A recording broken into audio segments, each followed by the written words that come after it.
لا حول ولا قوة إلا بالله العلي العظيم. أعوذ بالله من الشيطان اللعين الرجيم.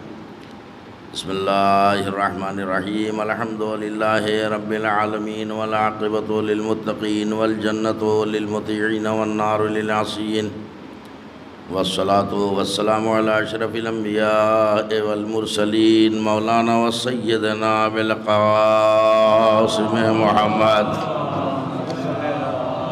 وأهل بيته الطيبين الطاهرين المعصومين المظلومين، ولعنة الله على أعدائهم وقتلتهم وغاصبي حقوقهم ومنكري فضائلهم من يومنا هذا إلى يوم الدين. أما بعد، فقال الله تبارك وتعالى في كتابه المبين وهو أصدق الصادقين وقوله الحق. بسم الله الرحمن الرحيم. هو الذي بعث في الأميين رسولا منهم يتلو عليهم آياته ويزكيهم ويعلمهم الكتاب والحكمة وإن كانوا من قبل لفي ضلال مبين. صلوات برحمة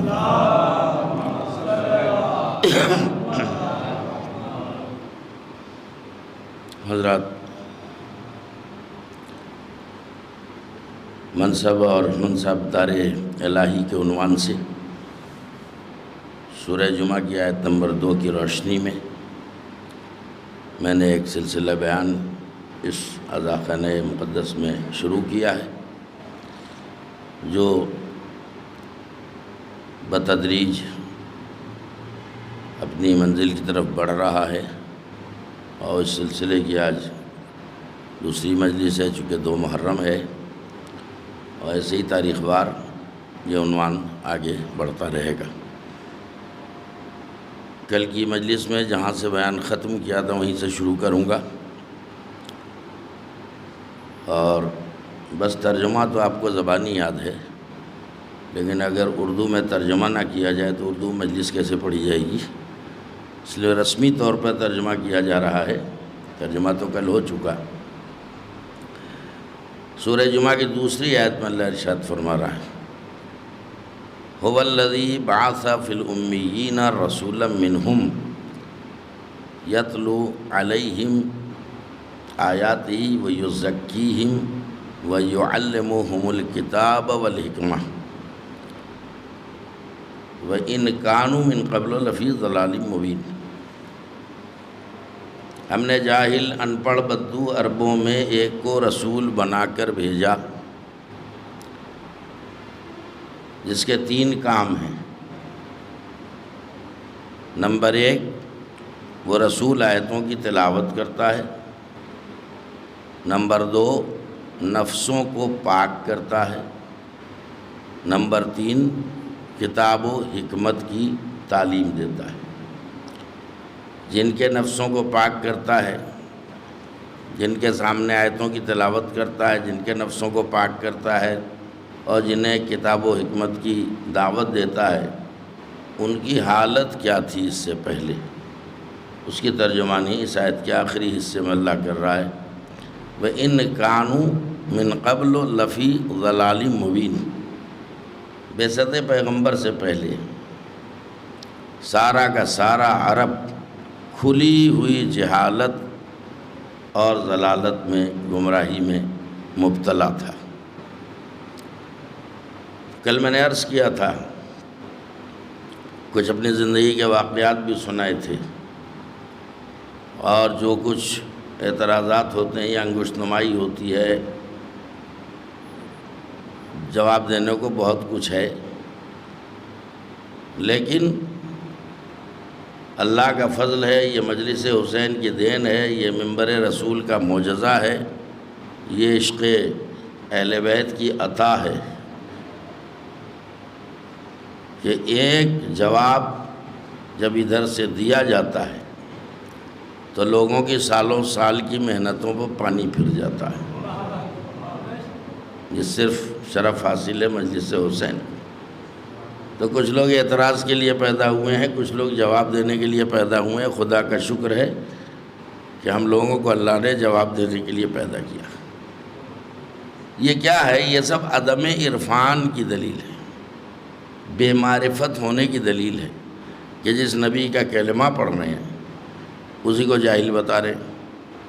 نبی پڑھے لکھے نہیں تھے، نبی پڑھے لکھے نہیں تھے. آپ یہ سمجھے کل کی مجلس ریپیٹ کروں گا؟ ریپیٹ نہیں کرنا ہے، سلسلہ بیان کو آگے بڑھانا ہے. آج کی مجلس میں جواب دوں گا اور اسی آیت سے دوں گا تاکہ ثابت. اور یہ بحثیں جو پیش کی جاتی ہیں، دیکھیے فارمیلٹی پوری نہیں کرنی چاہیے.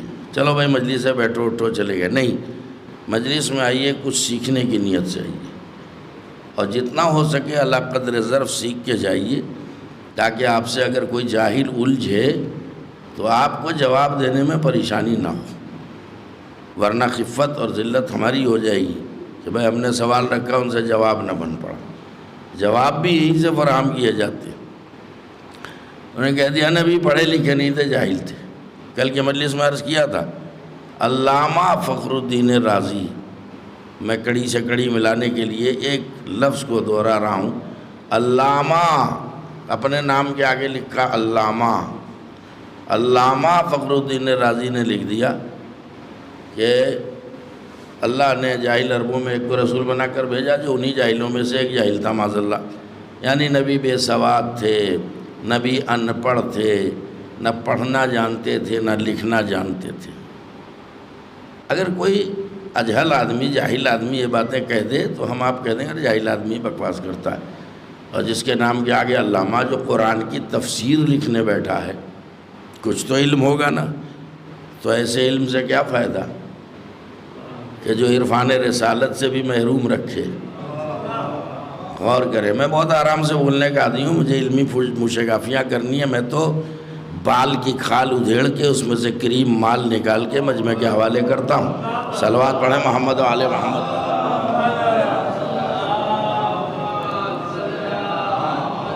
اب آپ دیکھیں کہ جو جاہل تھے.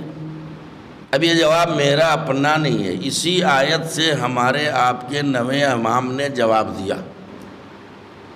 اب نویں امام کی شہادت کی یاد آپ نے منائی ہے ابھی.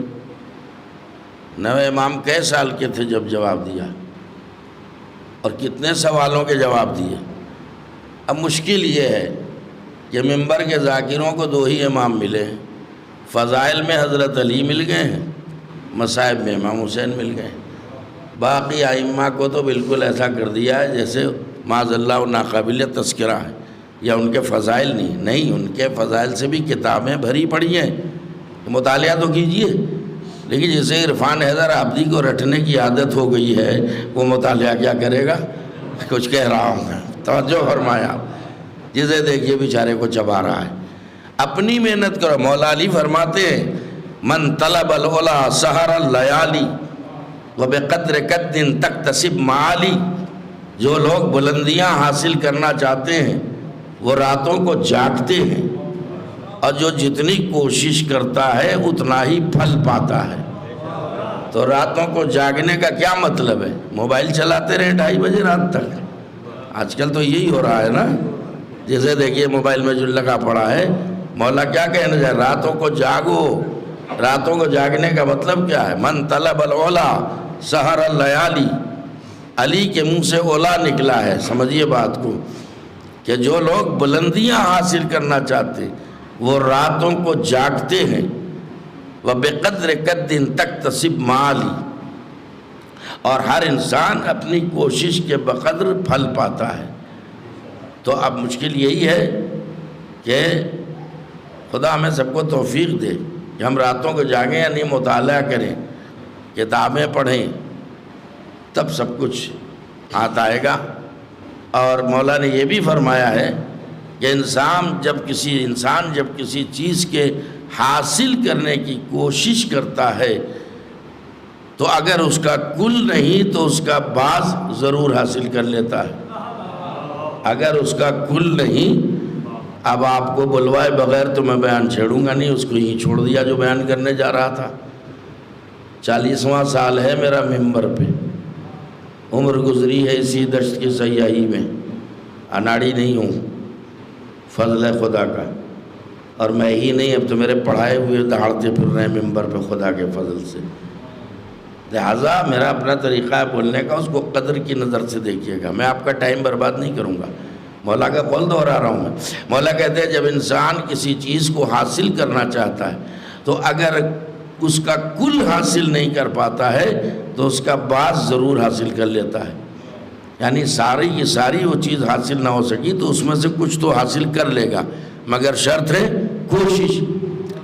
اگر یقین نہ ہو تو طاہر القادری صاحب کو دیکھ لیجئے. ارے کہاں چلے گئے؟ علامہ طاہر القادری ہمارے ہم مسلک نہیں ہیں. آپ کو پتہ ہے کہ کس مسلک سے ہیں وہ، لیکن انہوں نے مولا علی کو پہچاننے کی کوشش شروع کر دی. توجہ دیں آپ، مولا علی کو پہچاننے کی کوشش شروع کر دی. بلوانا تو مجھے آتا ہے، اللہ کا فضل ہے، اسی سے گوشہ نکال لوں گا میں. جب میں دبئی میں عشرہ پڑھ رہا تھا تو میرے عزیز ہیں وہاں، تو انہوں نے کہا ہمارے ہوتے ہو آپ مرکز میں رہیں گے، چلیے گھر رہیے. ہم نے کہا بھائی جو انتظامیہ اس سے اجازت لیجیے. اجازت مل گئی، وہاں رہنے لگا. میں نے کہا میں اکیلا بور ہوتا رہتا ہوں، کوئی کتاب اتاب دو. سنیے، تو انہوں نے ایک کتابچہ دیا. کوئی موٹی کتاب تو دی نہیں، مولوی عالم نہیں تھے بیچارے. ایک کتابچہ دیا کہ دیکھیے یہ طاہر القادری صاحب کی کتاب ہے.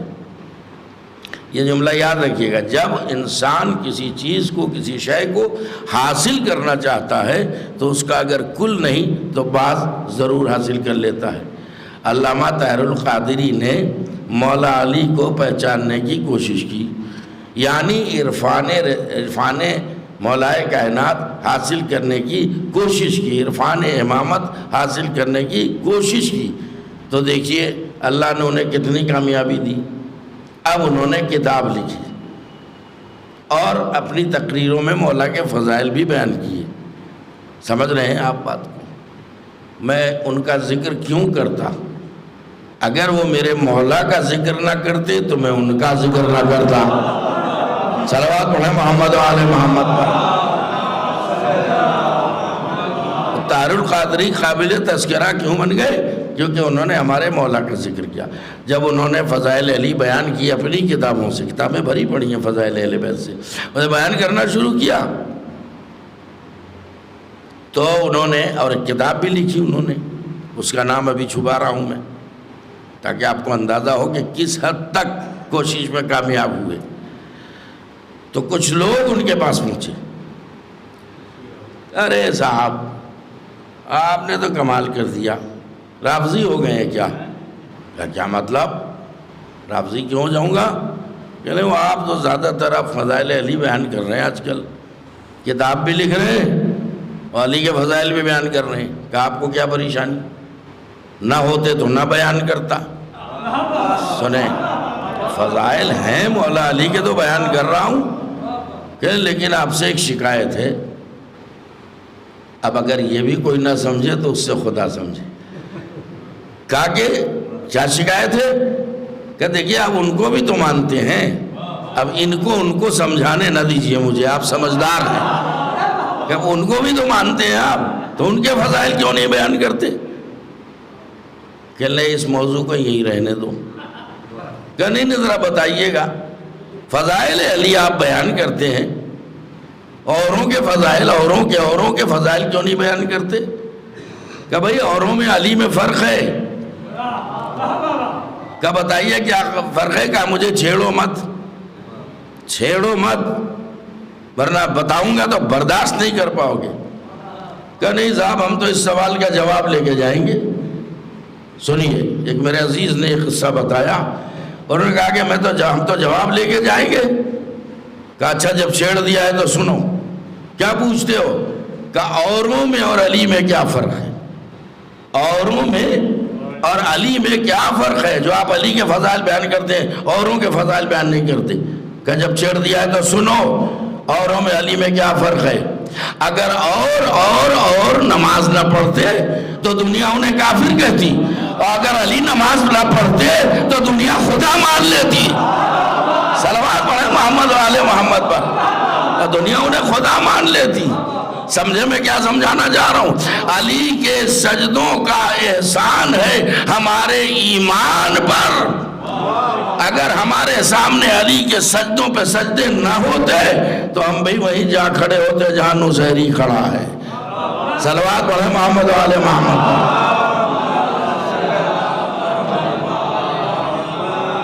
اب انہوں نے کتاب لکھی، کتاب موٹی نہیں ہے، کتابچہ ہے، اور آپ سوچیں گے کہ آج تو ان کی کتاب یہ سنائیں گے، مجلس نہیں پڑھیں گے۔ میں کتاب نہیں سناؤں گا، صرف کتاب کا نام سن لیجیے اور دیکھیے۔ مولا نے کہا جو کسی چیز کے حاصل کرنے کی کوشش کرتا ہے، اگر اس کا کل نہیں تو اس کا بعض ضرور حاصل کر لیتا ہے۔ اب آئیے طاہر القادری نے کتنا حاصل کیا، ذرا دیکھیں اس کتاب کے نام سے۔ میں نے لاؤ بھائی کتاب دیکھوں، اس کا نام ہی دیکھ کے میری باتیں کھل اٹھی، ارے کیا نام رکھ دیا۔ انہوں نے اس کتاب کا نام رکھا تھا، لکھا تھا اس پر، اس کتاب کا نام ہی تھا، نام ہی بتاؤں گا بس، السیف الجلی علی منکر ولایت علی۔ اور آپ سناٹے میں السیف یعنی کتاب کا نام، السیف الجلی علی منکر ولایت علی۔ اعلیٰ منکر نہیں، منکر لفظ نہیں ہے، میں عربی جانتا ہوں، منکر کہاں بولا جاتا، منکر کہاں بولا جاتا، بیچ میں نہ بولا کریں۔ اگر آپ کو کنفیوژن ہو کچھ تو مجھ سے بعد میں ملیے، میں عربی جانتا ہوں، میرے پڑھائے ہوئے جنہیں عربی پڑھا رہے ہیں بھائی۔ منکر اس میں فاعل ہے، منکر اس میں مفعول ہے۔ منکر یعنی جس کا انکار کیا جائے، منکر یعنی جو انکار کرنے والا ہے، تو انکار کرنے والے کو منکر کہتے ہیں، اور جس کا انکار کر دیا جائے ان کو منکر کہا جاتا ہے۔ توجہ فرمائی آپ نے، اب یاد رکھیے گا یہ، آپ نے تو مجھے بیچ میں ٹوک کے بریک لگا دیا، اب تک تو جملہ دے دیتا۔ کیا کتاب کا نام، اب اس کا اردو ترجمہ آئے گا تو جوانوں کی باتیں کھل اٹھیں گی۔ انہوں نے اس کتاب کا نام اتنا شاندار لکھا ہے، السیف الجلی علی منکر ولایت علی۔ یہ کتاب نہیں ہے، یہ کھلی تلوار ہے ان کے لیے جنہیں ولایت علی سے انکار ہے۔ صلوات پڑھیں محمد و آل محمد پر، جبکہ وہ ہمارے ہم مسلک نہیں ہے، ہمارا مسلک اور ہے، ان کا اور ہے، لیکن غیر ہو کے انہوں نے علی کو اتنا پہچانا اور ہم اپنے ہو کے نہ پہچان پائیں تو اس سے بڑی بدبختی کیا ہے۔ تو میرے دوستوں اور عزیزوں، عرفان بڑی دولت ہے۔ کل میں نے ایک جملہ دیا تھا، یاد ہوگا، ذہن میں محفوظ ہوگا، کہ محبت الگ چیز ہے اور معرفت الگ چیز ہے۔ ان سے محبت تو کوئی بھی کر لے گا، لیکن صاحب معرفت ہر آدمی نہیں ہوتا، وہی کوشش۔ آپ جتنی کوشش کریں گے اتنی معرفت حاصل ہوگی۔ تو بنیادی چیز خالی محبت نہیں، اب ریپیٹ نہیں کروں گا اس کو، اسی بات کو آگے بڑھا رہا ہوں میں۔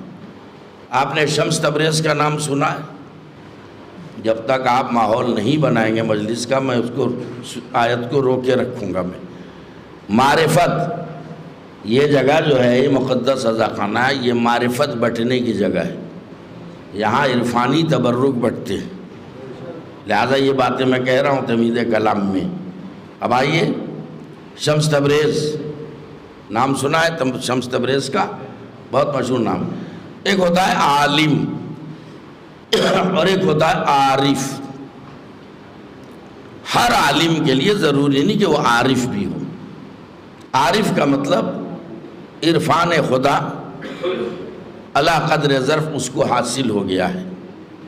توجہ دیں آپ، عرفان خدا کب حاصل ہوتا ہے؟ جب عالم اپنے علم پہ عمل کرتا ہے تو پھر عرفان شروع ہوتا ہے، لہذا ان کا شمار تھا عارفین میں۔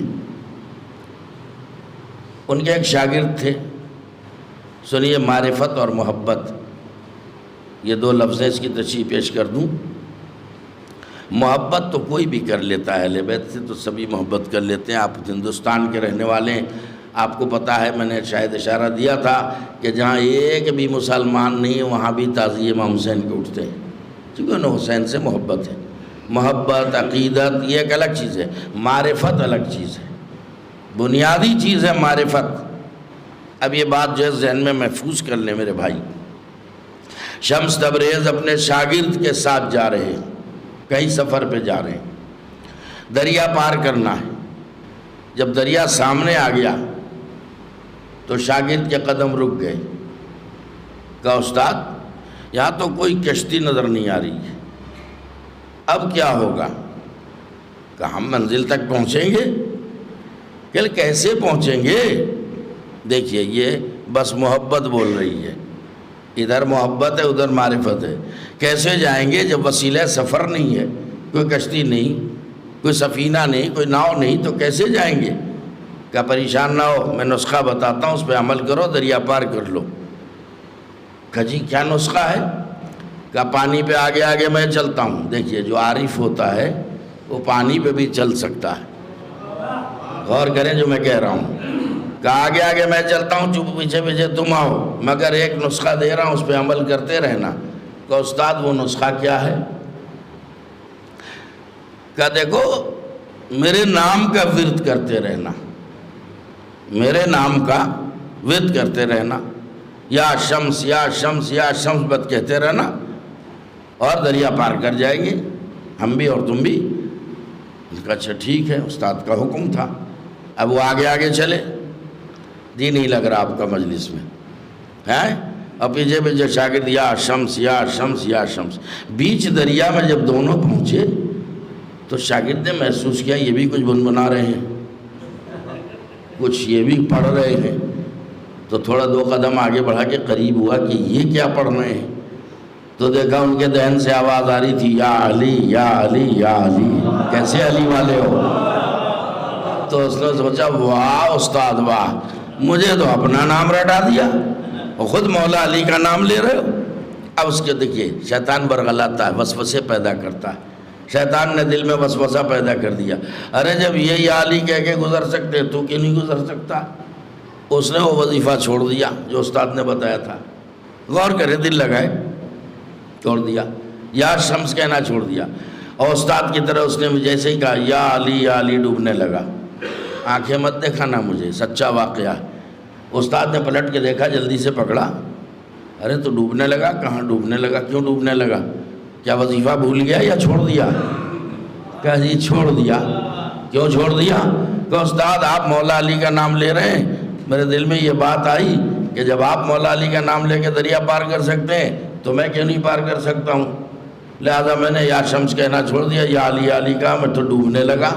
کہ کمبخت، جب تجھے اپنی ہی معرفت نہیں ہے تو کیا پہچانے گا؟ تجھے فرق معلوم نہیں ہے؟ فرق میں نے یا شمس کیوں کہا؟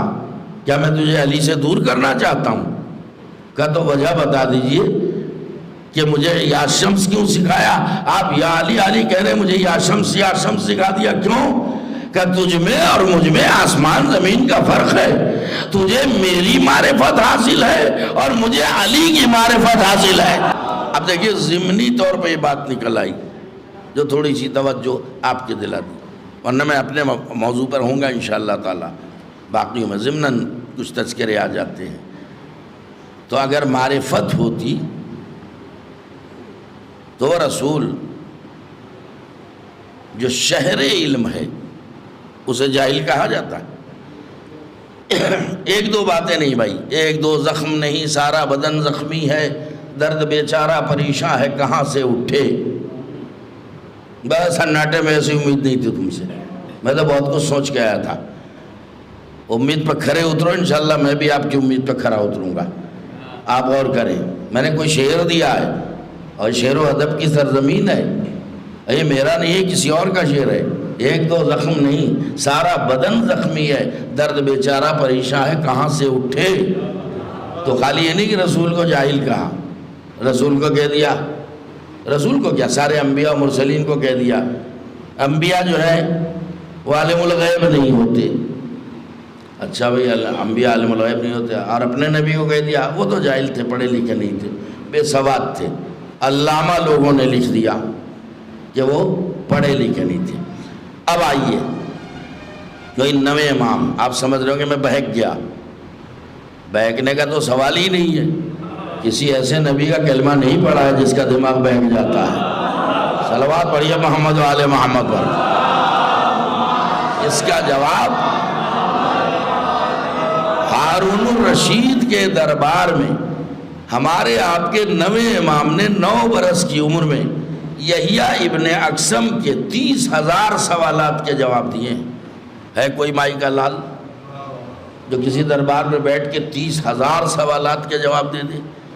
آپ کے دلچسپی کے لیے ایک آدھ چیز بیان کر دوں، زیادہ نہیں۔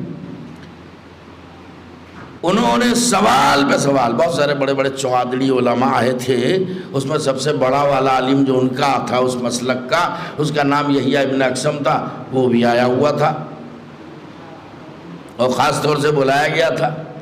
اب اس کے پیچھے ایک تفصیل ہے، چونکہ ام الفضل سے، اپنی بیٹی ام الفضل سے ہارون رشید نے رشتہ قائم کر دیا تھا امام محمد تقی کا، کیونکہ وہ مچھلی کا واقعہ، وہ باز کا اور شکار کا وہ چھوڑیے، اس میں بہت ٹائم لگ جائے گا، تو اس نے طے کیا کہ میں اپنی بیٹی سے رشتہ کر دوں گا۔ لوگ تانا دینے لگے، یہ تو غریب آدمی ہے، یہ تو ابھی 9 برس کے ہیں، یہ کیا ہے، تو بادشاہ ہے، شہنشاہ ہے،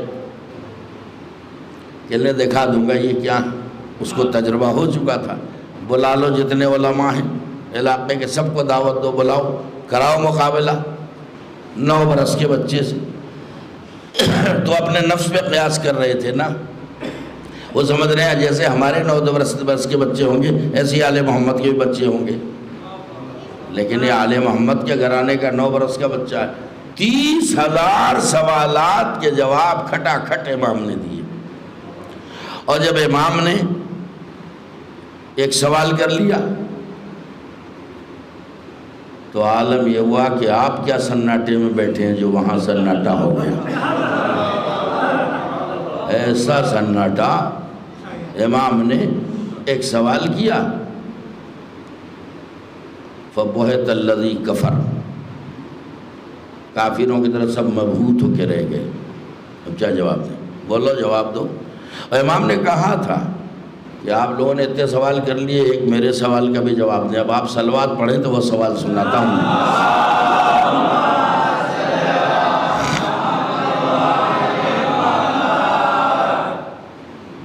توجہ دیجیے گا، اور پھر ایک محض اعتراض جو ہوتا اس کا آپ نے جواب دیا، وہ بھی ذہن رکھیے گا۔ امام نے سوال کیا، اسلام میں چور کی سزا کیا ہے؟ یہ بھی کوئی پوچھنے کی بات ہے؟ ایارہ چھ بیاں بالکل واضح ہے، قرآن شریف میں لکھا ہوا ہے۔ کیا لکھا ہوا ہے؟ ارے صاحب اتنا بھی نہیں آپ کو معلوم؟ کہاں بتائیے کیا لکھا؟ کہ چور کا ہاتھ کاٹ دیا جائے گا۔ اچھا یہ تو ٹھیک ہے، قرآن میں لکھا ہے کہ چور کا ہاتھ کاٹ دیا جائے گا، یہ بتاؤ کہاں سے کاٹا جائے گا؟ ارے یہ باتیں بھی سنا کرو میرے عزیزو، بتاؤ تو ذرا چور کا ہاتھ کہاں سے کاٹا جائے گا؟ سارے جو ادھر کے علماء تھے ان میں اختلاف پیدا ہو گیا۔ تم بتاؤ بھائی، بولو بولو، تم بولو۔ ارے میں کیا بولوں، تم ہی بتا دو۔ اب کسی نے ہمت کر کے بتایا کہ ارے صاحب ہاتھ کی لفظ ہے نا، ہاتھ کاٹا جائے گا تو یہاں سے کاٹ دیا جائے گا۔ دوسرے نے کہا نہیں نہیں، یہاں سے نہیں، یہاں سے کاٹا جائے گا۔ ارے تو غلط کہہ رہا ہے، یہاں سے کٹے گا۔ کسی نے کہا یہاں سے کٹے گا۔ کہ پہلے آپس میں اتحاد تو کر لو، پہلے خود تو مطمئن ہو جاؤ کہاں سے کاٹا جائے گا۔ معلوم ہوا کہ طے ہی نہیں ہوا کہ ہاتھ کہاں سے کٹے گا۔ یہ تو قرآن سے طے ہے کہ چور کا ہاتھ کاٹ دیا جائے گا، لیکن یہ وہ طے نہ کر سکے کہ کہاں سے کاٹا جائے گا۔ تو اب جب دیکھا کہ ذلیل ہو گئے ہم، تو ان کا فرزند رسول غیر ہیں، لیکن پتہ تو ان کو بھی ہے کہ فرزند رسول ہیں۔ امت رسول ہونا اور ہے، فرزند رسول ہونا اور ہے۔ کہا فرزند رسول آپ ہی بتا دیجئے چور کا ہاتھ کہاں سے کٹے گا؟ کہ نہ یہاں سے کٹے گا، نہ یہاں سے کٹے گا، نہ یہاں سے کٹے گا، صرف انگلیاں کاٹی جائیں گی۔ پھر اعتراض ہو گیا، ارے صاحب ہاتھ کاٹنے کا حکم ہے تو کیا انگلیاں ہاتھ نہیں ہے؟ اب آپ سناٹے میں تو مجھے آپ کو سمجھانا پڑے گا۔ ارے بھائی آپ نے تو کوئی لیٹر ہی نہیں بھیجا۔ ارے صاحب ہم نے اپنے ہاتھ سے خط لکھا ہے، ہم نے اپنے ہاتھ سے لیٹر لکھا ہے۔ اب بتائیے قلم کہاں ہوتا ہے؟ انگلیوں میں ہوتا ہے نا، کیسے سن رہے ہیں آپ؟ اب بولتے ہیں نہیں ہاتھ، یہ بھی ہاتھ ہے، یہ بھی ہاتھ ہے، یہ بھی ہاتھ ہے، یہ بھی ہاتھ ہے۔ امام نے کہا کہ بس یہ انگلیاں کٹیں گی، جو ہاتھ کی انگلیاں یہ بھی ہاتھ ہی ہے، جس کا اطلاق بھی کل پہ ہو جاتا ہے۔ تو کہنے لگے صاحب وہ تو ہاتھ کاٹنے کا حکم ہے تو انگلیاں کیوں کاٹی جائیں گی؟ یہاں سے کاٹ دیا جائے تو کیا حرج ہے، یہاں سے کاٹ دیا جائے تو کیا حرج ہے؟ اپنی رائے شریعت میں شامل کرنے لگے۔ امام نے کہا خاموش ہو جاؤ، تمہیں ان ہتھیلیوں کی قیمت کا اندازہ ہے؟ وہ چور صحیح نماز تو پڑھتا ہوگا نا، کیا کہا ہے؟ وہ چوری کی ہے ٹھیک ہے، اس کو سزا ملے گی، لیکن یاد رکھو یہاں سے ہاتھ نہیں کٹے گا، یہاں سے نہیں کہا کیوں کہ یہ بتا دو اعضائے سجدہ کتنے ہیں؟ جب سجدے میں جاتے ہو تو آپ کے جو اعضائے بدن ہیں وہ ان اعضاء میں سے کتنے اعضاء زمین پہ ٹکتے ہیں؟ کہ وہ اعضائے سجدہ جو ہے وہ 7 ہیں، دونوں پیر کے انگوٹھے، دونوں گھٹنے، دونوں ہتھیلیاں، یہ پیشانی، 2 2 4 2 6 1 7 اعضائے سجدہ 7 ہیں۔ کہ پڑھو قرآن، اللہ نے سجدوں کے لیے اعضائے سجدہ کے لیے قرآن میں کیا کہا ہے؟ للہ المساجد، اعضائے سجدہ اللہ کی امانت ہے، اگر ہاتھ یہاں سے کٹے گا تو اللہ کی امانت میں خیانت ہو جائے گی۔ صلوات پڑھے محمد و آل محمد پر۔ اللہ کی امانت میں چور کو سزا بھی دینی ہے، اور ایسے گھرانے کے آپ ماننے والے ہیں مقدر پر ناز کیجیے۔ یہ خوش قسمتی ہے آپ ہماری کہ ہم اس طرح اہل بیت اتنی احتیاط ہے۔ اور آپ دیکھیں اب وہاں پھر وہی سوال آ گیا کہ کیا نبی پڑھے لکھے تھے؟ آپ سمجھ رہے ہیں میں بہک گیا، بہکا نہیں، نبی پڑھے لکھے تھے؟ کہ آپ کا مطلب کہ سورہ جمعہ کی آیت جو ہے دوسری والی، اس میں ہے نا کہ ہم نے جاہل بدو عربوں میں ایک کو رسول بنا کر بھیجا جو انہی میں سے تھا۔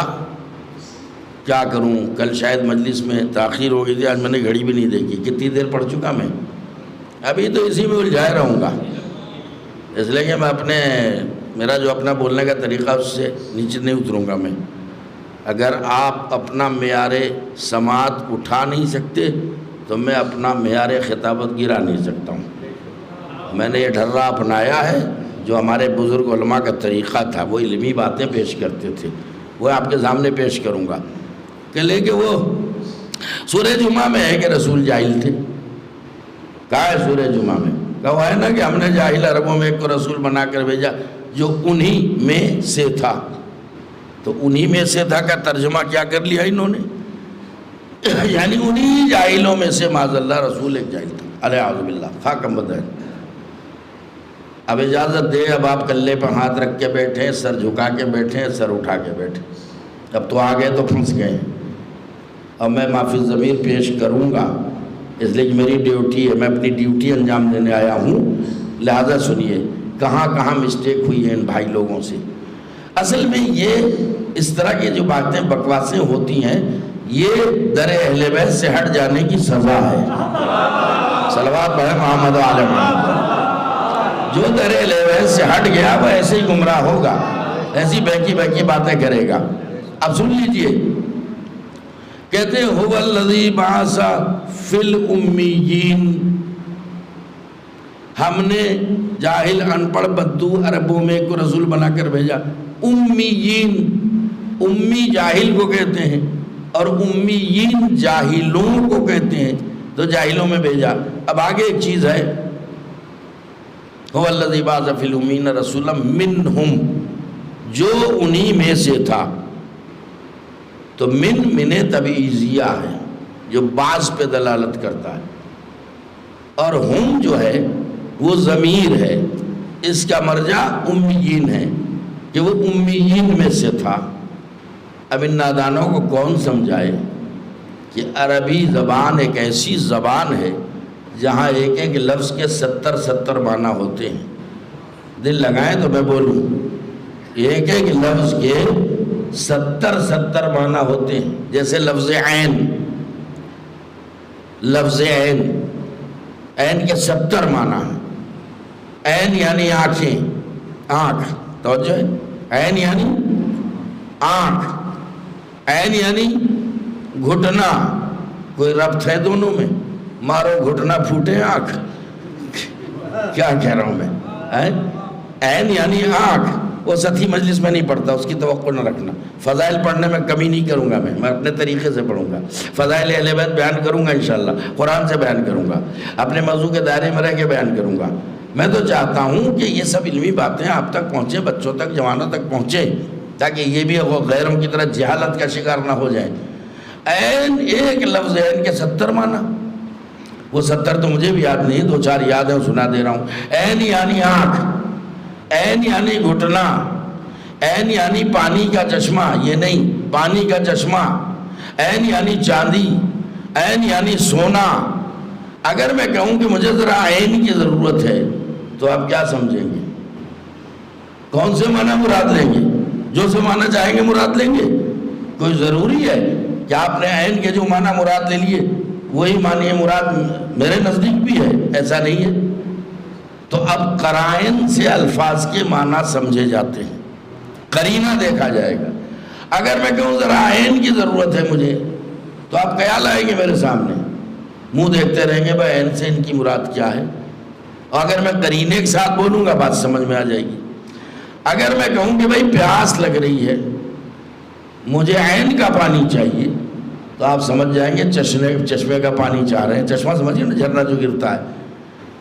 اور اگر میں نے کہا کہ بھائی کوئی مرہم لے آؤ میرے عین میں درد ہے، تو آپ سمجھ جائیں گے کہ وہ مولانا کے گھٹنے میں درد ہے۔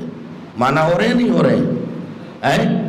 اور اگر میں کہوں کہ بھائی ذرا کسی چشمے والے کا لے چلو میری عین میں تکلیف ہے، تو آپ سمجھ جائیں گے عین سے مراد آنکھیں ہیں۔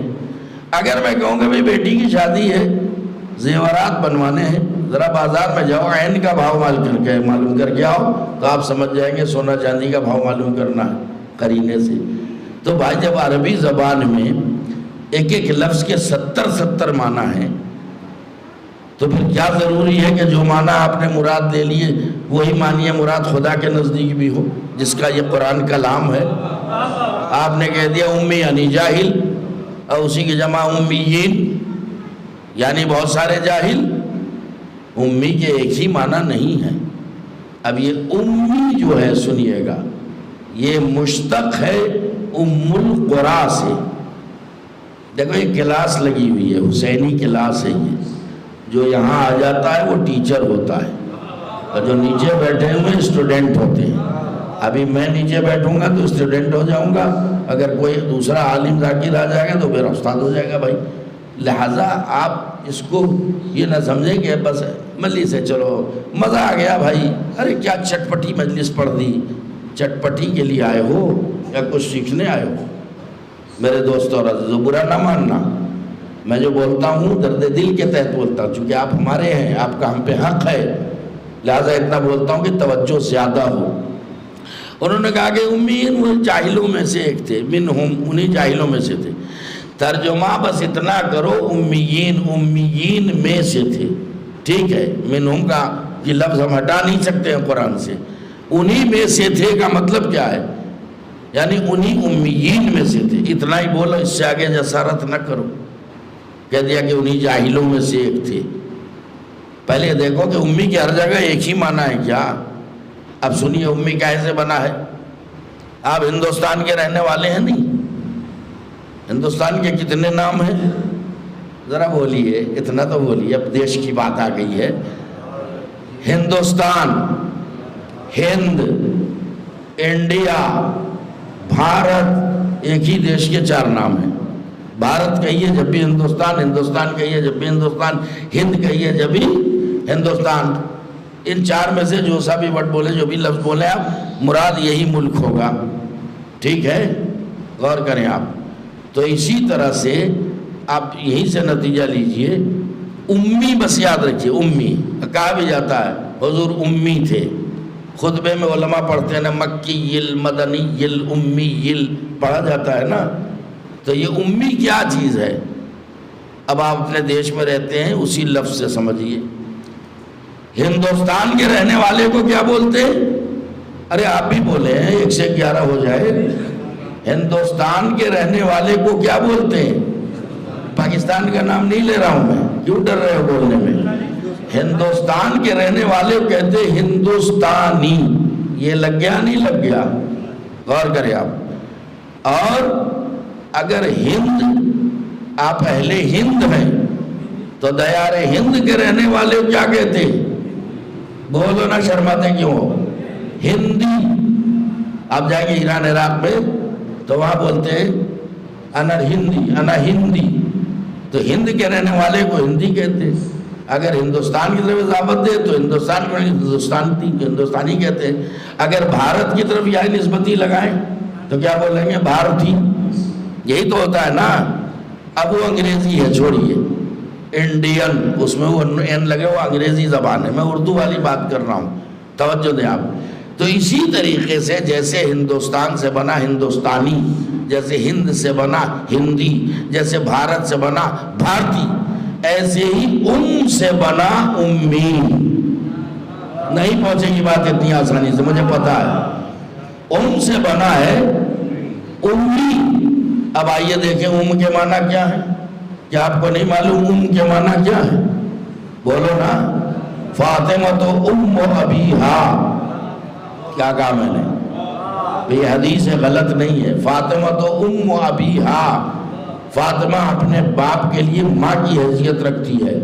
کوئی بیٹی باپ کے لیے ماں کی حیثیت رکھتی ہے؟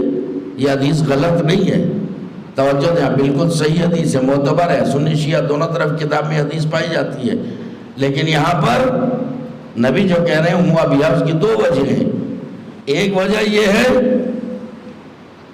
آپ گھبرا جاتے ہیں، اس کا مطلب مجلس سننے کا حوصلہ نہیں۔ ایک وجہ یہ ہے کہ پیغمبر اسلام کی والدہ ماجدہ کا انتقال 6 سال کی عمر میں ہو گیا تھا۔ بچپنے میں آپ شفقت مادری سے محروم ہو گئے تھے، ماں کی جو شفقتیں ہوتی اس سے محروم ہو گئے تھے۔ فاطمہ زہرا بیٹی تھی، مگر باپ کی ایسی خدمت کی، ایسی ناز برداری کی، ایسی شفقت و محبت کا ثبوت دیا کہ نبی کو ماں کی ممتا یاد آ گئی، کہ فاطمہ تو ابیہا۔ ایک وجہ یہ ہے۔ دوسرے کہ کے ایک معنی اور بھی ہے، یعنی مقصد، یعنی مقصد۔ تو اب یوں ہی ترجمہ کر لو، فاطمہ تو ابیہا، فاطمہ اپنے باپ کی ماں ہے۔ اب بھی نہیں پہنچی بات، فاطمہ اپنے باپ کی ماں ہے۔ اب اس کا ترجمہ مقصد کے تحت کرو کہ کے ایک معنی مقصد کیا ہے، تو نبی نے بتا دیا فاطمہ تو ابیہا، فاطمہ مقصد رسالت ہے، فاطمہ مقصد رسالت ہے۔ فاطمہ کے ذکر پہ آپ نہیں بول رہے، حضرت علی کے ذکر پہ آپ نہیں بول رہے ہیں، تو آپ بولو کس کا ذکر کروں میں نبی کا دفاع کر رہا ہوں۔ کیا میرے باپ کی کوئی توہین کرے تو میں برداشت کروں گا؟ اور جو نبی ساری امت کا باپ ہے، اتنی بڑی توہین کی جاتی ہے، ہم چپ تھوڑی بیٹھیں گے، جواب دیں گے، اور قرآن سے ہی جواب دیں گے۔ نبی ہے امی، کیوں امی ہے؟ کہ منہم، انہی امیین میں سے تھے۔ مطلب یہ نہیں ہے کہ جاہلوں میں سے ایک جاہل تھے، یہ امی بنا ہے سے۔ اب بتا دیجئے مکے کا دوسرا نام کیا ہے؟ آمدم برسر، مطلب مکے کا دوسرا نام ہے القرى، مکے کا دوسرا نام ہے القرى۔ قرى جمع ہے قریے کی۔ ایسا لفظی پوسٹ مارٹم کوئی کرتا ہے کیا؟ اسی لیے آپ کو بوجھ بن گیا میں۔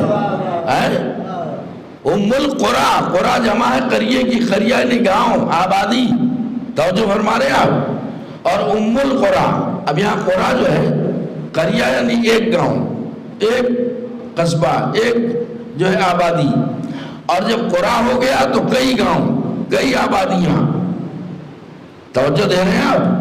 یہ بہت ہی باریک منزل پہ لے آیا آپ کو۔ میں جانتا ہوں میں کہ میری بحث سخت ہوتی ہے، لیکن اس سخت کو آسان کروں گا، چونکہ میں ٹیچر بھی رہا ہوں۔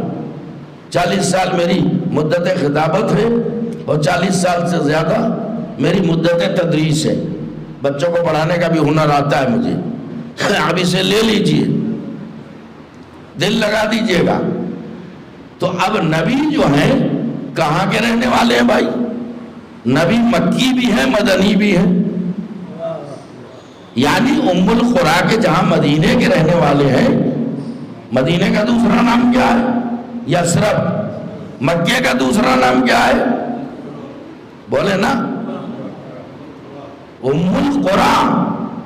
اب جیسے ہندوستان کے رہنے والے اپنے کہتے ہیں ہندوستانی، ایسی القرى۔ اچھا، اور اس کو شارٹ کرتا ہوں، ہندوستان میں کو جب آپ شارٹ کٹ میں بولیں گے تو کہیں گے ہندی، پھر سناٹا ہے.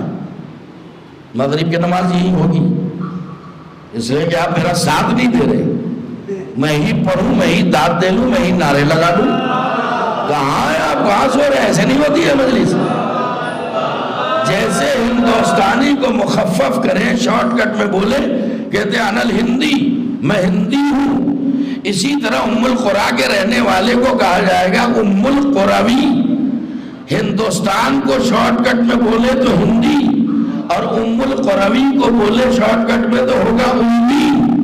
تو نبی کو اس اعتبار سے امی نہیں کہا جاتا کہ وہ جاہلوں میں سے ایک جاہل تھے، چونکہ آپ ام القریٰ کے رہنے والے تھے اس لیے آپ کو امی کہا جاتا ہے. اب سن لیجئے، ام القریٰ کو ام القریٰ کیوں کہتے ہیں؟ مکے کو ام القریٰ کیوں کہتے ہیں؟ ام القریٰ یعنی قریوں کی ماں. ام القریٰ یعنی قریوں کی ماں. اب جب تک چپ رہو گے 27 دفعہ یہی جملہ دوں گا، قریوں کی ماں. یہ مکے کو قریوں کی ماں کیوں کہا گیا؟ ایک دیکھیے، عید کی چھٹی سب کو یاد ہے، بقرعید کی چھٹی سب کو یاد ہے، شبرات کی چھٹی سب کو یاد ہے. شبرات غلط بولتے ہو، اسے ہندی میں بول دیا کرو شبھ رات تو صحیح ہو جائے گا، ورنہ شب برات ہے لیکن لوگ شبھ رات نہیں، ہندی بول دو شبھ رات تو صحیح رہے گا وہ.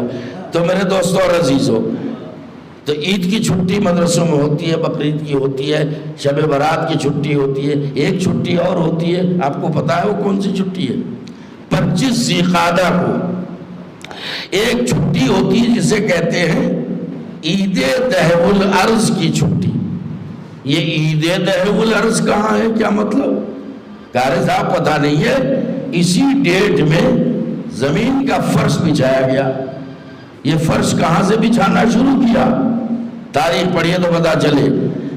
کہا نہیں آپ کو نہیں معلوم ہے، پہلا ذرہ زمین مکے میں خانہ کعبہ کے بیچو بیچ والے حصے میں رکھا گیا. ارے سو رہے ہو، کاش یہ جملہ کہیں اور دیتا. خانہ کعبہ کے بیچو بیچ کا جو حصہ ہے، سب سے پہلا ذرہ زمین وہیں رکھا گیا تھا. زمین کا ایک ذرہ رکھا گیا، اللہ کا حکم آتا گیا، زمین پھیلتی گئی، اور اس کے بعد جناب آدم آیا اور اس کا نسلیں پھیلی، آبادیاں بڑھتی گئیں. اس مناسبت سے اسے کہا جاتا ہے ام القریٰ، قریوں کی ماں، اور اسی شہر کے تھے نبی، لہذا اسی مناسبت سے کہا جاتا ہے امی. اگر بول دیتے تو مجلس سمٹ جاتی، مگر آج سب میری زیارت کو آئے ہیں، جی بھر کے زیارت کر رہے ہیں، کیا حسن اتفاق ہے. اب آئیے ذرا تاریخ کا دوسرا ولق پلٹتا ہوں. مولا علی کے لیے کیا کہا گیا؟ تاریخ پڑھیے تو پتا چلے گا. مولا علی کے لیے تاریخ نے لکھا ان علی ولد فی جوف الکعبہ، علی خانہ کعبہ کے ٹھیک بیچو بیچ والے حصے میں پیدا ہوئے. یعنی ابتدائے تراب بھی وہیں سے، ابتدائے ابو تراب بھی وہیں سے. صلوات بولے محمد و آل محمد.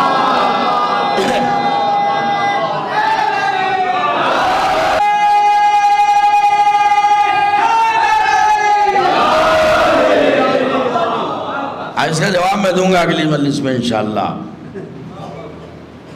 اب سمجھ میں آیا. میں جانتا ہوں جیسے بغیر نمک کے دال بے مزہ ہوتی ہے، ایسے ہی بغیر ذکر علی کے مجلس بے مزہ ہو جاتی ہے. صلوات محمد و آل محمد. مجھے پتا آپ یہ نہ سمجھیں، میں آپ کو زینہ بزینہ لے چل رہا ہوں منزل کی طرف. تبھی آپ کہیں گے 9ویں امام سے بھی پہلے امام پہ آگئے. یہاں 9ویں اور پہلے اور 10ویں اور 11ویں اور 5ویں یہ برائے نام ہیں، یہ سب ایک ہیں. اب 9ویں امام کے سامنے یہ سوال کہ نبی پڑھے لکھ کے نہیں تھے. اب یہ دفاع کر دیا میں نے، پوسٹ مارٹم کر دیا. میری عادت ہے لفظی پوسٹ مارٹم، اسی سے بچوں کو کچھ ملے گا. آج نہیں قدر کریں گے، کل کریں گے. یہ انشاءاللہ وقت نہیں ضائع کرنا چاہیے. عزاداری پہ اتنا پیسہ خرچ ہوتا ہے، اب کچھ نہ ملے تو فائدہ کیا ہے. اب امام کے سامنے کون سے امام؟ 9ویں امام. امام بھی 9واں ہے ہمارا، عمر بھی 9 سال ہے. اربوں خربوں سلام ہمارا. کہا کہ وہ سورہ جمعہ میں ہے نا کہ وہ جاہلوں میں ایک کو رسول بنا کر بھیجا، جو انہی میں سے تھے. کا مطلب انہیں جاہلوں میں سے ایک تھے۔ اچھا، ہمارے جد کو جاہل کہہ رہے ہو تم؟ دیکھیے کیا جواب دیا امام نے، جاہل تھے؟ ہاں قرآن شریف میں لکھا ہے۔ کیا تمہیں کیا پتا قرآن میں کیا لکھا ہے اور کیا نہیں لکھا ہے؟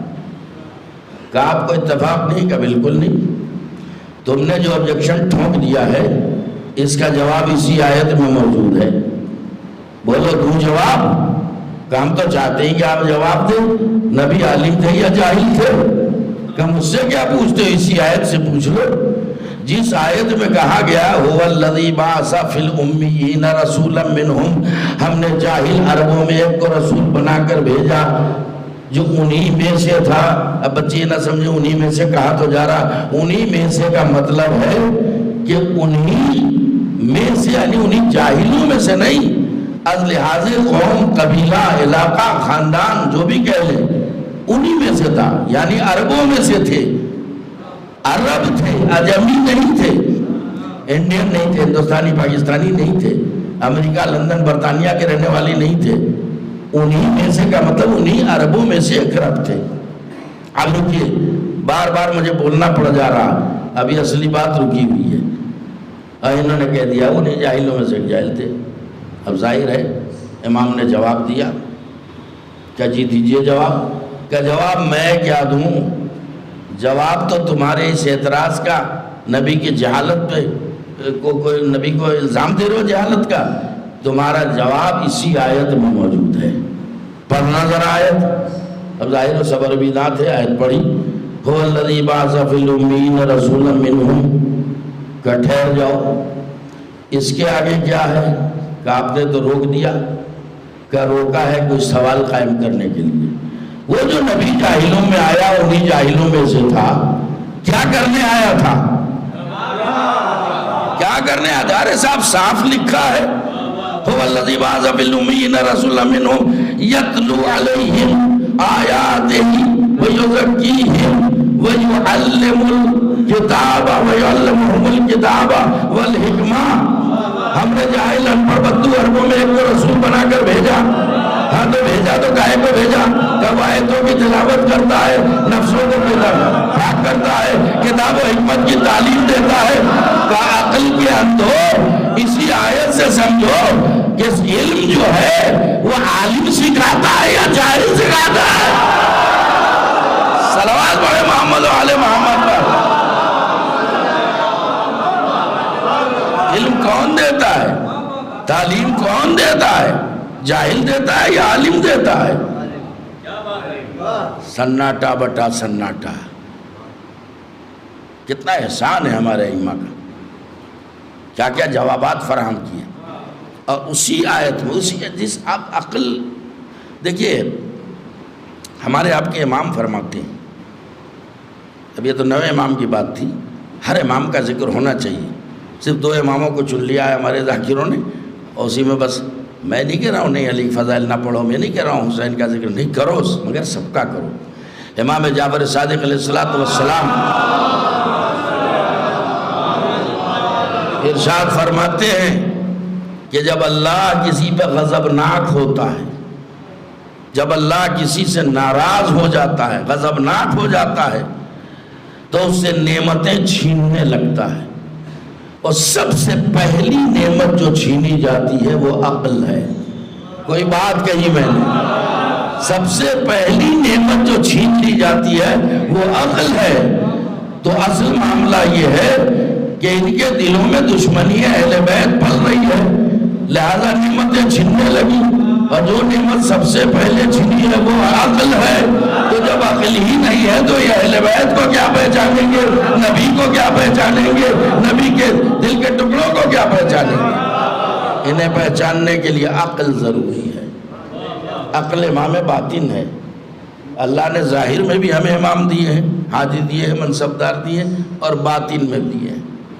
ظاہر میں بھی امام ہے، ہمارے 12 امام ہیں، 1,24,000 انبیاء وہ بھی ہادی ہیں، اور 12 امام ہیں خوش قسمتی سے۔ اور اللہ نے ہمارے وجود کے اندر بھی ایک امام رکھا ہے، وہ 12 امام ظاہر ہیں، اور یہ ایک جو اندر بیٹھا ہوا ہے جس کو عقل کہتے ہیں، یہ امام باطن ہے۔ اب ایک بات بتا دیجئے کہ ایک جواب اور دے دوں، لوگ بہت بولتے ہیں لیکن اندھوں میں کاڑا راجہ بن کے بولتے ہیں، یہاں آ کے نہیں بول سکتے، اگر بولیں گے تو خاطر کا جواب ملے گا۔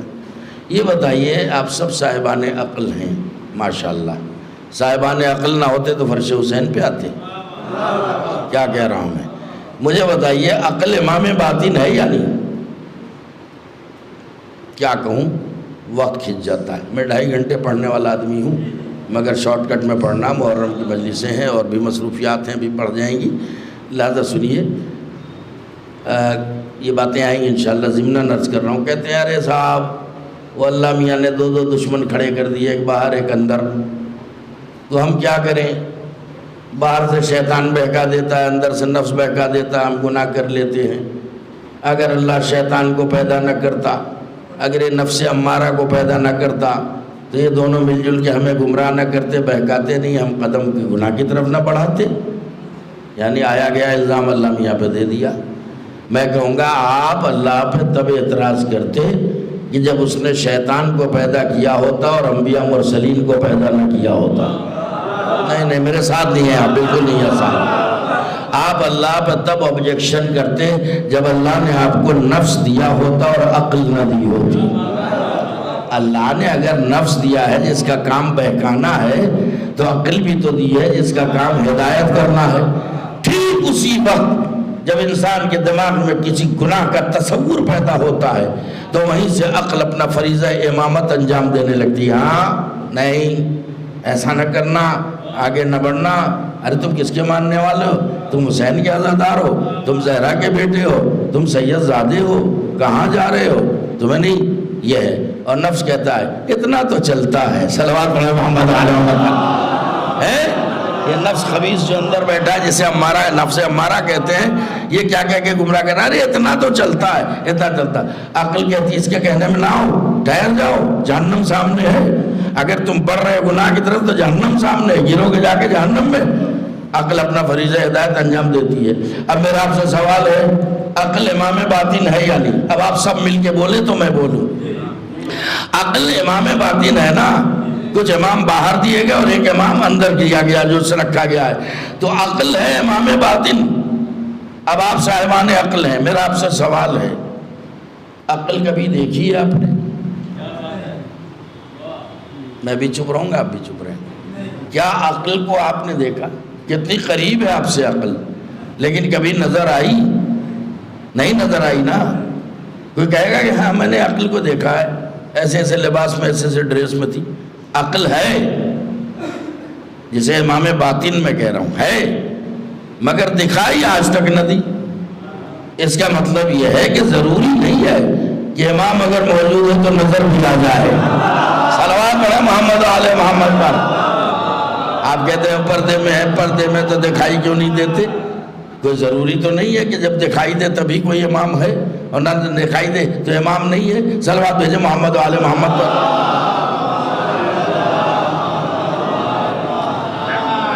تو میرے دوستوں اور عزیزوں، عرفان اور معرفت منصبدار، معرفت منصب الہی، یہ ساری باتیں آئیں گی انشاءاللہ۔ چونکہ ابھی یہ آیت میں نے پڑھی تھی تو اس کے حوالے سے بولنا تھا، میں ہوں اپنے موضوع کے دائرے میں، اس لیے کہ جو افضل المرسلین ہے، سید الانبیاء ہے، کائنات میں سب سے افضل، اعلیٰ، عرفہ جس کا مقام و مرتبہ ہے، اس کی شخصیت کو مجروح کرتے ہیں تو اوروں کو کیا چھوڑ دیں گے؟ لہذا ضرورت ہے کہ خاطر خواہ جواب دیا جائے، اور جب آپ سنجیدگی سے جواب دیں گے اور آپ کے جواب میں جان ہوگی، دلیل آپ کی مستحکم ہوگی۔ ظاہر ہے ہمارے یہاں بموں سے بات نہیں ہوتی، پسٹل سے بات نہیں ہوتی، آتم گھاتی حملے سے جو ہے بات نہیں ہوتی، خودکشی سے بات نہیں ہوتی۔ ہمارے یہاں بات ہوتی ہے دلیل سے۔ دیر سناٹا ہے، ہم اہل دلیل ہیں، اور دلیل کو کمزور مت سمجھنا۔ دلیل ایک ایسی طاقت کا نام ہے کہ جس کے سامنے دشمن ذلیل ہو جاتا ہے۔ صلوات پڑھیں محمد علیہ وسلم۔ لوگوں کو قائل کرو اور دلیلوں سے کرو۔ یہ جو زمانہ اہل بیت کا دشمن ہوا کیوں ہوا؟ رسول آل رسول کے فضائل انہیں برداشت نہیں تھے۔ آج بھی دیکھ لیں آپ، سن کے برداشت نہیں، سننا بھی انہیں برداشت نہیں ہے۔ اب وہ تو جو سامنے تھے وہ فضائل تو دیکھ رہے تھے، ستارہ ان کے در پہ اتر رہا، سورج ان کے حکم سے پلٹ رہا ہے، آگ ان کے حکم میں اپنی تاثیر بدل رہی ہے، پانی جو ان کے حکم سے رکتا ہے اس پہ مسلح بچ جاتا ہے، تو انہیں فضائل برداشت نہیں تھے۔ اور یہ یاد رکھیے گا کہ ہمیشہ بے فضیلت با فضیلت سے حسد کرتا ہے، ہمیشہ بے فضیلت، کبھی با فضیلت سے حسد نہیں کرے گا، ہمیشہ بے فضیلت با فضیلت سے حسد کرتا ہے۔ چونکہ محمد و آل محمد با فضیلت تھے، لہذا جتنے بے فضیلت لوگ تھے سب حسد کرتے تھے اور آتش حسد پہ لوٹتے رہتے تھے۔ وہ حسد کرتے کرتے یہ لوگ اتنے بڑھ گئے، رسول کے سامنے تو بیٹھ کے چکنی چپڑی باتیں بناتے تھے، پلان کچھ اور ہوتا تھا۔ اب آخر کلام میں ایک جملہ کہہ دوں، حوصلہ ہے سننے کا، ایک جملے کا تو حوصلہ رہ گیا ہوگا، وہ ایک جملہ دے دوں میں، تو مقابلے میں حدیثیں گڑھنے لگے۔ بھائی سننے کی چیز ہے حدیثیں، ان حدیثوں نے بڑا اسلام کو نقصان پہنچایا۔ جس کی فیکٹری امیر شام نے کھلوائی تھی اور بلیوں کا باپ اس کا ٹھیکیدار تھا، صلوات محمد علیہ محمد، اور اسے کرنے میں کوئی تاخیر نہیں ہوتی تھی۔ اب کیا میں آپ سے کیا عرض کروں، زیادہ بول جاتا ہوں، مجھے معاف کر دیجئے گا۔ میں کتاب پڑھ رہا تھا آیات محکمات، اس میں نے ایک چیز دیکھی، اس میں لکھا ہوا تھا کہ وہ آیت جو شب ہجرت مولا کائنات کی شان میں نازل ہوئی، وَمِنَ النَّاسِ مَن يَشْرِي نَفْسَهُ ابْتِغَاءَ مَرْضَاتِ اللَّهِ وَاللَّهُ رَءُوفٌ بِالْعِبَادِ، یہ آیت سنیچیہ ہر تفسیر میں ہے کہ ہاں مولا علی کی شان میں نازل ہوئی ہے۔ اس کے لیے امیر شام نے بلیوں کے باپ کو بلا کے کہا، آپ سمجھا کریں مجھ سے کیوں کہلوا رہے ہیں، بلیوں کے ابا سے کہا کہ کام کر، یہ لے اشرفی کی تھیلی، اشرفیوں کی تھیلی لے، وہ اتنا سا کام کرنا ہے، قال رسول اللہ کر کے آگے لکھ دے کہ یہ آیت ابن ملجم کی شان میں نازل ہوئی ہے۔ آپ پہ کوئی اثر نہیں ہوا۔ کتنا بڑا ظلم ہے، جو آیت علی کی شان میں نازل ہوئی وہ علی کے قاتل کی شان میں لکھوائی جا رہی ہے۔ اس سے آپ ذہنیتوں کا اندازہ لگائیں۔ بنو عباس نے جو کیا وہ تو کیا، بنو امیہ نے کیا کیا اہل بیت اطہار کے ساتھ۔ اب یہی سے آپ غور کریں کہ حسد جب رنگ لایا تو کیا ہوا، رسول کے سامنے بیٹھے چکنی چپڑے بنائے، ہم گواہی دیتے ہیں کہ آپ اللہ کے رسول ہیں، وہ زبان ہی چل رہی تھی، دل میں کچھ اور تھا۔ اب ایک حدیث آئی کہ میرے اہل بیت کی مثال سفینہ نوح جیسی ہے، جو اس میں سوار ہوا وہ نجات پا گیا، تو انہوں نے دیکھا کہ اب ادھر بھی کچھ ہونا چاہیے، کیونکہ کشتیاں چلتی ہیں ستاروں سے، کشتی چلتی ہے ستاروں کے حساب سے چلتی ہے، تو انہوں نے کہا کہ یہ تو اہل بیت افضل ہو گئے، یہ کشتی نجات ہیں، اب ہم اپنے والوں کے قد کو کیسے اونچا کریں، اب یہاں دل لگا دینا ورنہ مجھے آپ سے شکایت ہو جائے گی۔ تو انہوں نے کہا ہاں یہ حدیث شریف تو ہے، ایک حدیث شریف اور بھی ہے، کبھی وہ کیا ہے، کاصحابک النجوم، ہمارے اصحاب کی مثال ستاروں جیسی ہے۔ کاش یہ جملے کہیں اور دیتا میں۔ ادھر اہل بیت کو کشتی کہا گیا اور یہ بڑے چالاک تھے، جانتے تھے کشتی بغیر ستارے کے نہیں چلتی ہے، ستارہ دیکھ کے چلتی ہے، پھڑاک حدیث گڑھ لی، کہا صاحب حضور کی ایک حدیث اور ہے، کل بھی میں نے کچھ باتیں دہرائی تھی، آج بھی ایک نمونے کے طور پر اصحابک النجوم، ہمارے اصحاب کی مثال نجوم، نجم کی جمع ہے، یعنی ستاروں جیسی ہے۔ بِأَيِّهِمْ اِخْتَدَيْتُمْ فَاهْتَدَيْتُمْ، كُلُّهُمْ عَدُولٌ، یہ بھول گیا میں، كُلُّهُمْ عَدُولٌ، بِأَيِّهِمْ اِخْتَدَيْتُمْ فَاهْتَدَيْتُمْ، سب کے سب عادل ہیں۔ اگر نہیں بولے تو جو میں کہنے جا رہا ہوں جملے کے ساتھ ناانصافی ہوگی، میں جو بول رہا ہوں وہ سچ ہے، حق ہے یا نہیں، آپ کی داد و تحسین جو اس کی تائید ہے۔ کوئی بھی داد و تحسین سے نوازتا ہے، واہ واہ کرتا ہے، تو مولوی کے ابا پہ احسان نہیں کرتا، اپنے عالی حسب اور عالی نسب ہونے کا ثبوت دیتا ہے۔ انہوں نے کہا اصحاب النجوم ہمارے اصحاب مثال ستاروں جیسی ہے، کلہم عدول، یہ لفظ ہے میرے معرض بحث میں، کلہم عدول بأیہم اقتدیتم فاہتدیتم، سارے کے سارے صحابی عادل ہیں، جتنے بھی اصحاب پیغمبر ہیں سب عادل ہیں، ان میں سے جس کی بھی تم اقتداء کر لو گے، پیروی کر لو گے، ہدایت پا جاؤ گے۔ تو میں آپ کو زیادہ انتظار نہیں کراؤں گا، اب اس حدیث کو کنڈم کرتا ہوں میں ایک جملے سے، کہ جب سب کے سب عادل تھے تو آپ بتا دیں سورہ منافقون کن کے لیے نازل ہوا ہے؟ صلوات پڑھیں محمد و آل محمد پر۔ سورہ منافقون کس کے لیے نازل ہوا ہے بھائی؟ ایک صلوات پڑھیے محمد و آل محمد پر۔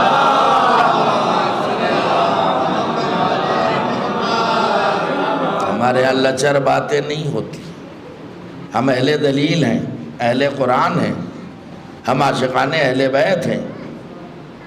ہماری جو بات ہوتی ہے مدلل ہوتی ہے، مسکت ہوتی ہے اور مثبت ہوتی ہے، نہ ہم کسی کا قد گھٹاتے ہیں نہ بڑھاتے ہیں، جو جس کا مقام ہے وہیں رکھتے ہیں۔ ہم نبی کو اللہ نہیں کہہ سکتے اور علی کو نبی نہیں کہہ سکتے۔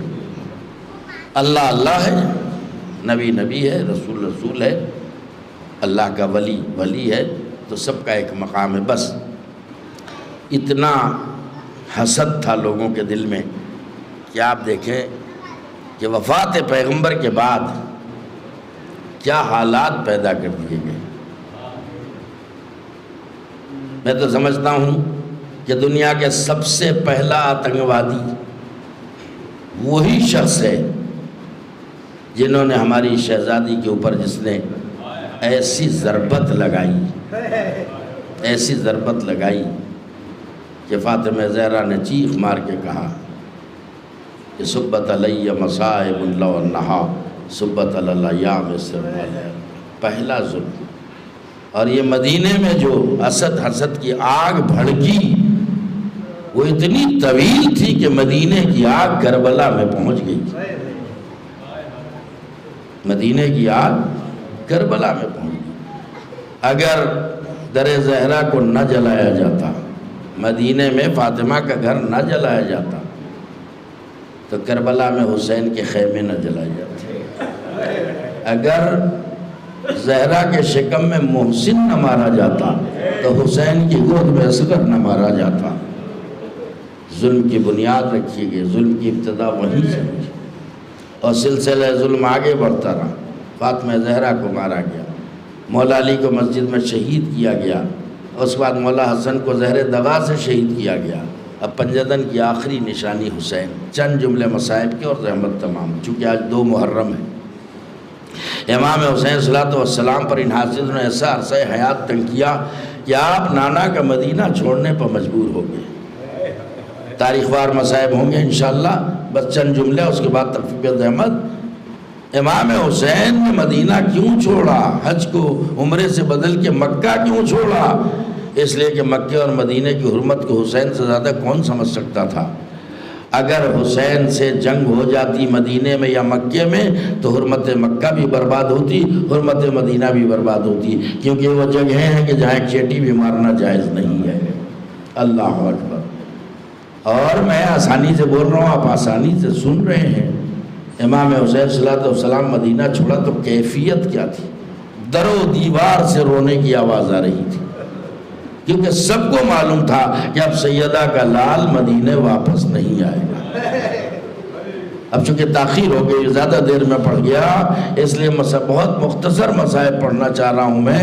امام حسین نے جب مدینہ چھوڑا، ظاہر ہے ماں کے مزار پہ گئے، سلام آخر کیا، نانا کے مزار پہ آئے، نانا یہ امت جو ہے آپ کا مزار مجھ سے چھوڑوا رہی ہے، میں مدینہ چھوڑ کے کربلا جا رہا ہوں۔ جناب ام سلمہ کے پاس آئے، نانی اماں خدا حافظ کا بیٹا سنا ہے تم کربلا جا رہے ہو؟ کہاں کربلا جا رہا ہوں، کربلا مجھے جانا ہے، دین نانا کا دین بچانا ہے۔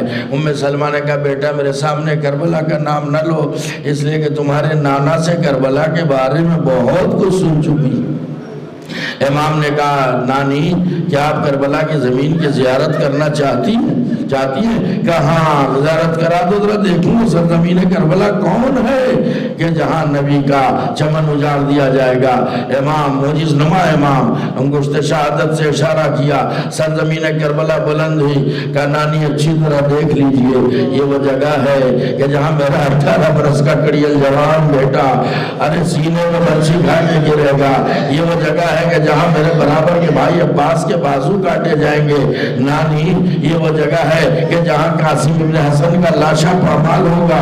اے نانی یہ وہ جگہ ہے جہاں میں اپنے 6 ماہ کے بچے کے لیے پانی مانگوں گا لیکن پانی کے بدلے تیر چلایا جائے گا، میرا بچہ میری گود میں شہید ہوگا۔ اور نانی یہ وہ نشیب ہے کہ جہاں شمر ملون 3 روز کا بھوکا پیاسا مجھے شہید کرے گا۔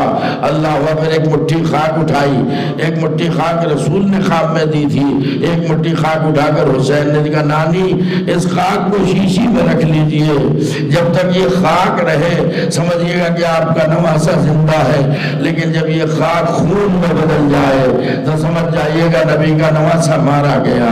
اللہ اکبر۔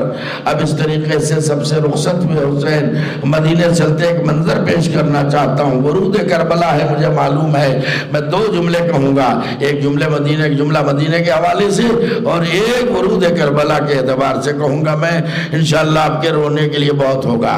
دیکھیے کربلا احساس کا نام ہے، جب تک آپ دل پہ احساس نہیں لیں گے آنکھوں سے آنسو نہیں نکلیں گے۔ قافلہ چلا، جب قافلہ روانہ ہوا تو ایک دروازہ کھلا، وہاں سے ایک ضعیفہ دروازے پہ آ کے کھڑی ہوتی ہے جن کے ہاتھ میں عصا ہے۔ آپ کون ہیں وہ بیوی آپ خود پہچانیے، جملوں سے پہچانیے۔ ایک مرتبہ آواز دی شہزادے حسین 1 منٹ کے لیے اپنے غلام کو میرے پاس بھیج دیجئے۔ قافلہ چل پڑا تھا، رک گیا، کہا بھیا عباس اماں المؤمنین تمہیں بلا رہی ہے۔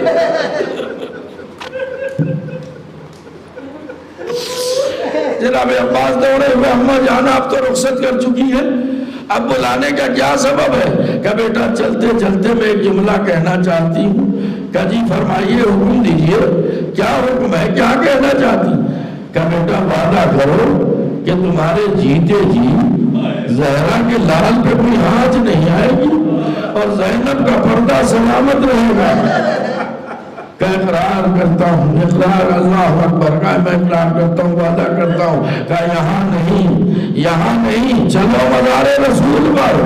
اللہ اکبر۔ ام البنین کو کتنی فکر ہے سیدہ کے لال کی، کتنی فکر ہے علی کی بیٹی کی، کہ چلو مزار رسول پر، اور آواز دی کہ اب یہاں پر وعدہ کرو تمہارے جیتے جی زہرا کے لال پہ کوئی آنچ نہیں آئے گی، تمہارے جیتے جی زینب کا پردہ سلامت رہے گا۔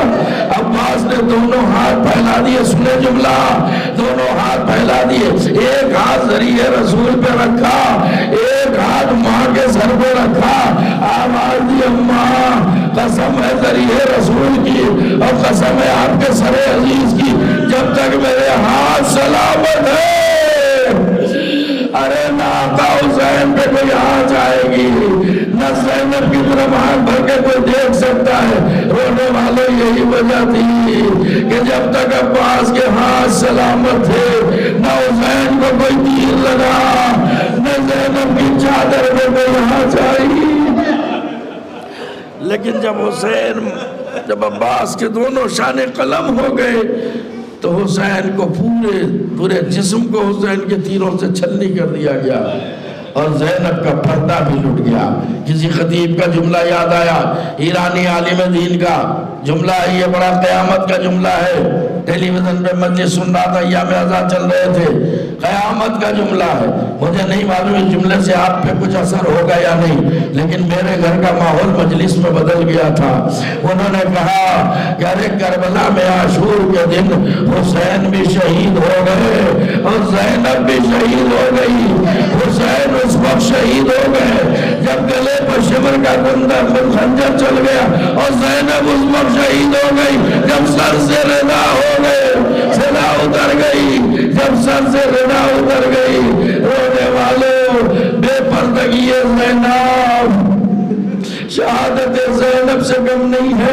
یہی وجہ ہے کہ جب 2 محرم کو، آج 2 تاریخ ہے، سنیے، جب قافلہ حسینی وارد سرزمین کربلا ہوا ہے، کل مرثیے میں سنا تھا آپ نے، تو چلتے چلتے وہ گھوڑا رک گیا جس پر امام حسین سوار تھے.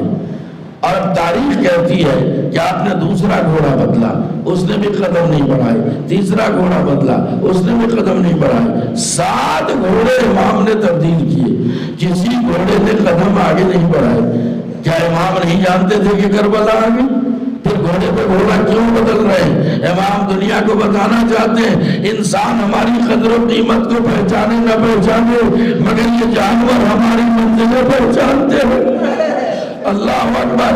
اب ایک مرتبہ امام گھوڑے سے اتر پڑے، آواز دی، بھیا باز خیمے نصب کر لو، ہم اپنی منزل پہ آ گئے. اے بھیا باز، اسی زمین کو کربلا کہتے ہیں. لوگوں نے بتایا، کسی نے نینوا کہا، کسی نے شط فرات کہا، کسی نے غازریہ کہا، اور جب کسی نے کہا کہ یہ زمین، اس زمین کو سرزمین کربلا بھی کہتے ہیں، تو امام نے عباس کو حکم دیا کہ لگا دو خیمے. عباس نے بڑی شان سے فرات کے کنارے خیمے لگائے، اور اس کے بعد سیدانیاں ہماریوں سے اتاری گئیں. ایک روایت 1 منٹ میں ختم، اتاری گئی. اب جب زینب کو ہماری سے اتارا گیا تو جیسے ہی آپ نے زمین کربلا پہ قدم رکھا، ایک ہوا چلی اور ذرا سی ردا سر سے سرک گئی.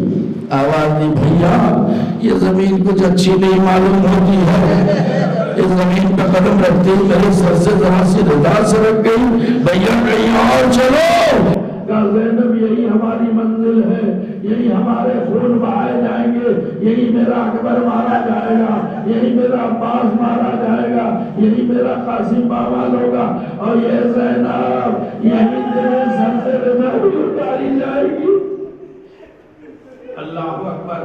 مجھے نہیں معلوم تھا کہ اتنے ہلکے میں مصائب سنے جائیں گے. یہ محرم کی مجلسیں ہیں، سر پیٹ کے رونے کا زمانہ ہے. امام سجاد نے کہا تھا، ابن شبیب تم رو نہیں رہے ہو؟ انہوں نے فوراً جو چہرے سے رومال ہٹایا، مولا آنسوؤں سے میری داڑھی تر ہو گئی ہے. کہا ایسے نہیں، ہمارے جد کو، ہمارے بابا کو ایسے رویا کرو جیسے میری دادی فاطمہ جنت میں رویا کرتی. اور رو کے آپ نے بتایا کیسے روتی ہے، چیخ مار کے کہتے واہ حسینہ، واہ حسینہ. اللہ اکبر. حق جریہ ادا کرو. تمہیں ان آنسوؤں کی قیمت کا اندازہ نہیں ہے. قیامت کے دن جب افراتفری کا عالم ہوگا، کوئی کسی کا پرسان حال نہ ہوگا، تو آنسوؤں کے یہی چند قطرے آپ کے لیے باعث نجات آخرت ہوں گے. یہ بہت بڑا انمول سودا ہے عزیزو. یہ بہت بڑا قیمتی جو ایک گوہر ہے جو رومال فاطمہ میں جگہ پاتا ہے. وقت ہو گئی مجلس. امام کی مظلومی ہماری جانیں قربان ہو جائیں. ایک مرتبہ آپ نے بنی اسد کو بلایا، اور بلانے کے بعد کہا، بنو اسد یہ تمہاری زمین ہے نا، میں اسے خریدنا چاہتا ہوں. کہا فرزند رسول ٹھیک ہے، آپ خریدنا چاہتے ہیں، بیچنا چاہتے ہیں، بیچ دیں گے. امام نے زمین خریدی اور قیمت اسی وقت ادا کر دی، اور اس کے بعد کہا کہ بنو اسد اب ہماری چند وصیت. امام آپ کو کتنا چاہتے تھے؟ 1400 سال پہلے سے آپ کا انتظام کیا ہے، سنیے گا. کہا مولا بتائیے کیا وصیت ہے؟ کہ دیکھو پہلی وصیت یہ ہے کہ جب ہم سب مارے جائیں اور یہ ظالم اپنے مشتہر نجس کو دفن کر کے چلے جائیں، ہمیں تو یہ دفن کریں گے نہیں، تو تم آگے ہمیں دفنا دینا، ہمیں قبروں میں دفن کر دینا. اور دوسری وصیت یہ ہے، سنیے گا، دوسری وصیت یہ ہے کہ اگر کوئی ہمارا کوئی زائر آئے تو اسے ہماری قبر کا نشان بتانا. اور تیسری وصیت یہ ہے کہ جب ہمارے عزادار، ماتمدار اور ہمارے زوار آئیں تو 3 روز ان کو مہمان رکھنا. 1400 سال پہلے آپ کا امام آپ کی مہمانی کا انتظام کر کے گیا ہے. اور اب مظلومی امام، اللہ اکبر، ہماری جانیں قربان. امام فرماتے بنو اسد اب ذرا اپنی عورتوں کو بھیجو عورتیں چادر اوڑے ہوئے آگے بڑھی، مولا کیا حکم ہے کہ اے بنو اسد کی عورتوں، اگر ڈر اور خوف کی وجہ سے تمہارے مرد ہمیں دفن نہ کریں تو تم کسی طرح سے چلی آنا اور ہمیں قبروں میں دفن کر دینا۔ عورتیں چلی گئی، اب مظلومیت کی حد ہو گئی کہ بنو اسد اب ذرا اپنے چھوٹے چھوٹے بچوں کو بھیجو۔ چھوٹے چھوٹے بچے آئے کہ بچوں اگر تمہارے ماں باپ ہمیں دفن نہ کریں تو تم میدان کربلا میں کھیلتے ہوئے آ جانا اور ایک ایک مٹھی خاک اٹھا کر ہماری اوریاں لاشوں پہ ڈال دینا تاکہ ہماری لاشیں بے کفن نہ رہ جائے، اوریاں نہ رہ جائے، مگر میں کہوں گا ہاں یہ تمنا حسین کی پوری نہ ہو سکی۔ بعد شہادت حسین 3 دن تک سیدہ کے لال کا جنازہ دشت کربلا میں بے کفن پڑا رہا، نہ کوئی دفن کرنے والا تھا نہ کوئی کفن دینے والا تھا۔ سیعلم الذین ظلموا أی منقلب ینقلبون الا لعنۃ اللہ علی القوم الظالمین۔